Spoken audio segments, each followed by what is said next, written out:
Assalamualaikum warahmatullahi wabarakatuh. Halo teman-teman, kenalin aku Fatma Alfani dari kelas Gizi 5D, program studi Gizi Fakultas Psikologi dan Kesehatan Universitas Islam Negeri Wali Songo Semarang. Di video ini, aku akan sedikit menjelaskan tentang dislipidemia. Apa itu dislipidemia, apa penyebabnya, dan juga bagaimana pengobatannya. Langsung saja yuk kita lihat videonya. Sebelumnya, teman-teman tahu nggak sih apa itu dislipidemia? Teman-teman pasti pernah dengar istilah tentang kadar lemak dalam darah, kadar kolesterol tinggi, dan juga larangan untuk mengkonsumsi makanan cepat saji terlalu banyak karena banyak mengandung lemak jahat. Lalu apa sih hubungannya dengan dislipidemia?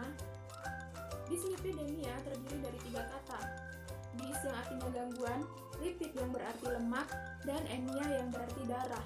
Jadi, dislipidemia adalah gangguan atau ketidaknormalan kadar lemak yang ada di dalam darah. Dislipidemia adalah kelainan metabolisme lipid atau lemak yang ditandai dengan peningkatan atau penurunan fraksi lemak dalam plasma darah. Terdapat 4 fraksi lemak yang utama, yakni kolesterol, LDL, trigliserida, dan juga HDL. Gimana sih caranya agar kita tahu apakah kita mengalami dislipidemia atau tidak? Nah, untuk mengetahui apakah seseorang mengalami dislipidemia, maka diperlukan uji laboratorium dari keempat fraksi lemak tersebut. Tanda jika seseorang mengalami dislipidemia adalah jika hasil dari uji laboratorium tersebut menunjukkan tingginya kadar kolesterol total, yakni lebih dari 200 mg per desiliter, tingginya kadar LDL, yakni lebih dari 100 mg per desiliter, tingginya kadar trigliserida, yakni lebih dari 150 mg per desiliter, serta rendahnya kadar HDL. Kadar HDL yang normal pada pria adalah lebih dari 40 mg per desiliter, sedangkan pada wanita adalah lebih dari 50 mg per desiliter. Yang selanjutnya, apa sih penyebab dari dislipidemia ini? Ada 4 faktor yang dapat menyebabkan seseorang mengalami dislipidemia. Faktor yang pertama adalah pola makan. Pola makan ini merupakan faktor utama yang dapat menyebabkan seseorang mengalami dislipidemia. Seseorang yang cenderung mengkonsumsi asupan lemak dalam jumlah yang tinggi, terutama lemak jenuh dan lemak trans, memiliki resiko tinggi untuk mengalami dislipidemia. Lemak jenuh ini terdapat pada jeroan, daging yang berlemak, serta fast food dan juga camilan dalam kemasan. Sedangkan lemak trans banyak terdapat pada produk bakery seperti roti dan juga produk yang digoreng dengan metode deep frying seperti ayam goreng. Faktor yang kedua adalah pola aktivitas. Pola aktivitas ini dikaitkan dengan kebiasaan tidak banyak bergerak yang dapat meningkatkan resiko dislipidemia juga. Seseorang yang kurang bergerak seperti tidak pernah berolahraga, lebih sering menggunakan lift daripada tangga, serta terlalu lama duduk memiliki resiko yang lebih besar untuk mengalami dislipidemia. Dan yang ketiga adalah faktor genetik. Dislipidemia ini juga dapat disebabkan karena faktor genetik, yakni diturunkan dari orang tua kepada anaknya. Seseorang yang memiliki orang tua dengan dislipidemia, maka ia juga memiliki resiko lebih besar untuk mengalami dislipidemia itu juga jika tidak menerapkan pola hidup yang sehat. Terakhir adalah penyakit lain, di mana dislipidemia ini juga dapat terjadi karena seseorang memiliki penyakit lain seperti diabetes mellitus, sindrom metabolik, dan juga obesitas. Lalu, apakah ada akibat berkelanjutan dari dislipidemia ini? Nah, tadi kan sudah disebutkan bahwa dislipidemia ini ditandai dengan kenaikan kadar kolesterol total, LDL atau trigliserida. Kenaikan ketiga fraksi lemak tersebut harus mendapatkan perhatian karena kondisi tersebut menyebabkan tubuh rawan untuk mengalami aterosklerosis atau penyakit jantung koroner. Akan tetapi sebaliknya, karena HDL sering kita kenal dengan nama lemak baik, maka peningkatan kadar HDL dalam plasma darah ini akan menurunkan resiko terhadap terjadinya aterosklerosis atau penyakit jantung koroner. Nah, yang selanjutnya, apakah dislipidemia ini dapat diobati? Jika bisa, bagaimana pengobatannya? Pengobatan atau pengelolaan dislipidemia ini adalah dengan upaya non-farmakologis atau keperawatan secara mandiri yang meliputi pengelolaan berat badan, latihan jasmani, serta modifikasi diet. Yang pertama adalah pengelolaan berat badan. Berusaha untuk mempertahankan berat badan yang ideal merupakan hal yang baik untuk dilakukan. Kenapa? Karena keadaan obesitas atau kelebihan berat badan dapat menyebabkan tingginya kadar kolesterol dalam darah. Penurunan berat badan pada orang yang mengalami obesitas dapat membantu untuk menurunkan kolesterol dan juga LDL. Cara yang dapat dilakukan untuk mengelola berat badan adalah dengan membatasi asupan kalori, terutama dari makanan yang tinggi lemak jenuh, dan mengkonsumsi jenis lemak yang tak jenuh ganda atau lemak tak jenuh tunggal. Yang kedua adalah latihan jasmani. Seseorang dianjurkan untuk melakukan aktivitas fisik secara rutin minimal 30 menit setiap harinya, karena aktivitas fisik dapat menaikkan kadar HDL, mengurangi kadar LDL, dan juga trigliserida. Nah, latihan jasmani atau aktivitas fisik juga sebaiknya dilibatkan dalam kegiatan sehari-hari seperti berjalan atau bersepeda untuk pergi ke suatu tempat. Dan yang terakhir adalah modifikasi diet. Modifikasi diet atau pengaturan pola makan ini dilakukan dengan jenis diet dyslipidemia. Apa itu diet dyslipidemia? Diet dyslipidemia merupakan asupan yang dianjurkan untuk mempertahankan kadar kolesterol dan lemak dalam darah. Diet dyslipidemia ini dibagi menjadi dua, yakni diet dyslipidemia tahap 1 dan diet dyslipidemia tahap 2. Kadar kolesterol dan lemak jenuh dari makanan pada diet dyslipidemia tahap 1 lebih besar jika dibandingkan dengan diet dyslipidemia tahap 2.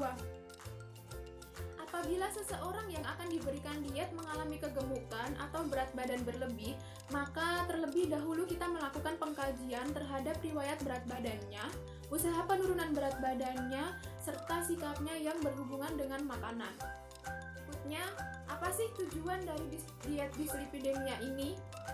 Nah, tujuan dari diet dyslipidemia ini adalah untuk menurunkan berat badan seseorang jika kegemukan, mengubah jenis dan asupan lemak dari makanan, menurunkan asupan kolesterol dari makanan, serta meningkatkan asupan karbohidrat kompleks dan menurunkan asupan karbohidrat sederhana.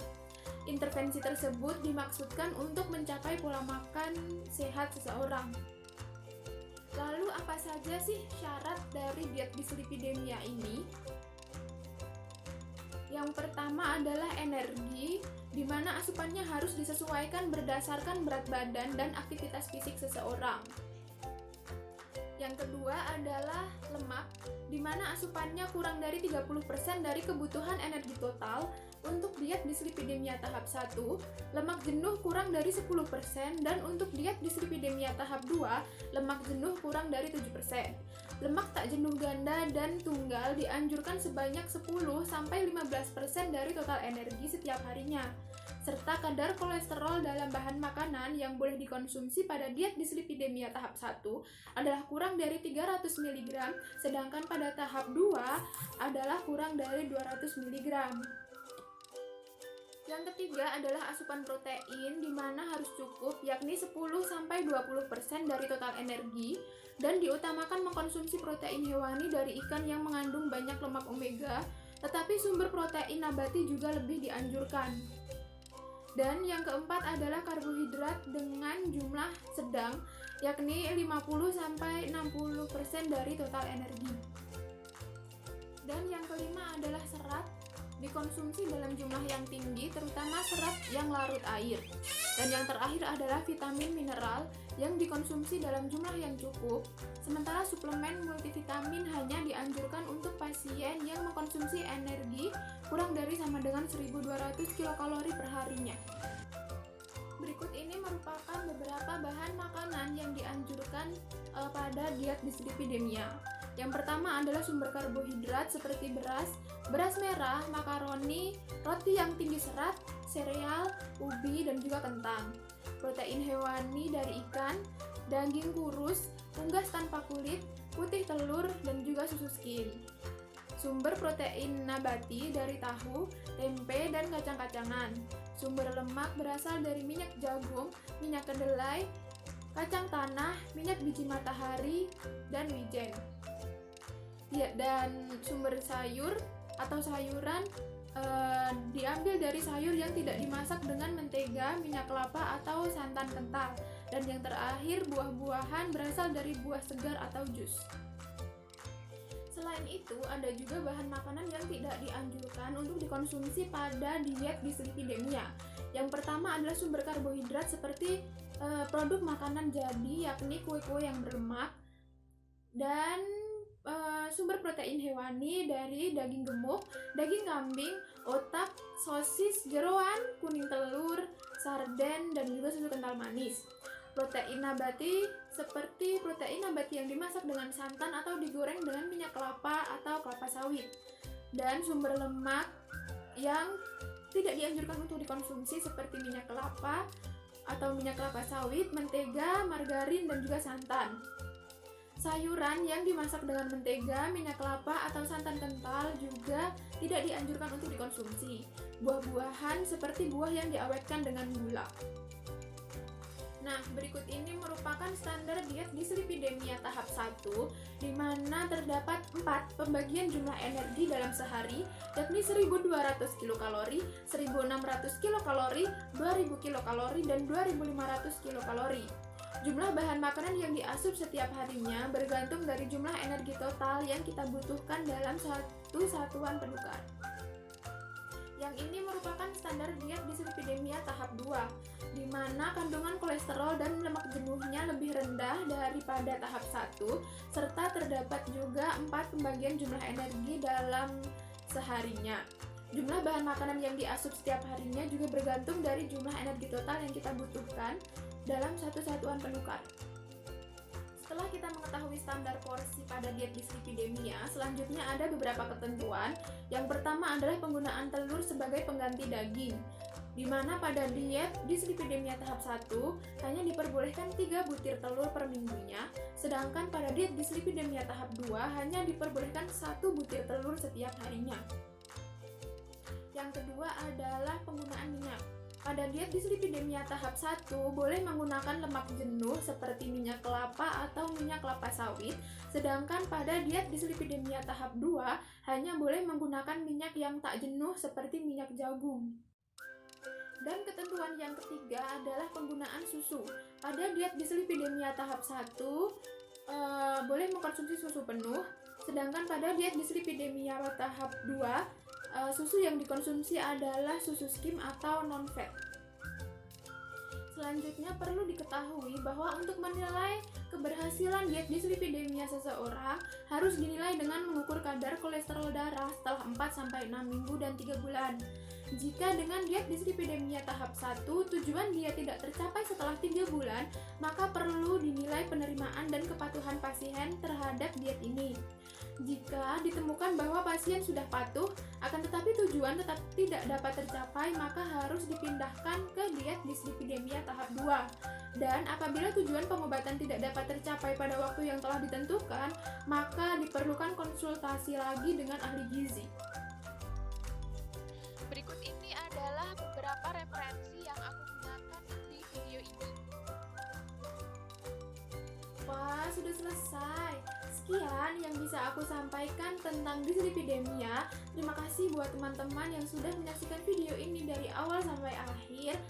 Aku mohon maaf bila masih banyak kekurangan. Terima kasih. Wassalamualaikum warahmatullahi wabarakatuh. Sampai jumpa.